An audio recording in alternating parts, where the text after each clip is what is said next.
பெருமைமிகு எருசலேம் கீதங்கள். சங்கீதம் 86. திருமலை மீது தாம் அமைத்த இல்லத்தின் மேல் ஆண்டவர் பற்று கொண்டிருக்கிறார்.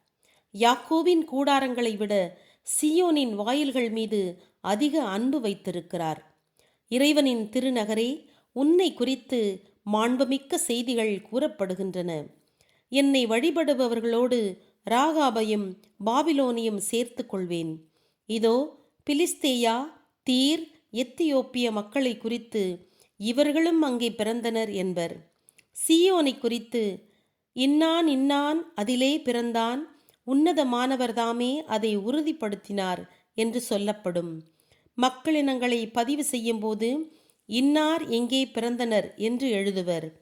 என் ஊற்றுகளெல்லாம் உன்னிடத்திலே உள்ளன என்று நடனமாடி அனைவரும் பாடுவர். ஆமென்.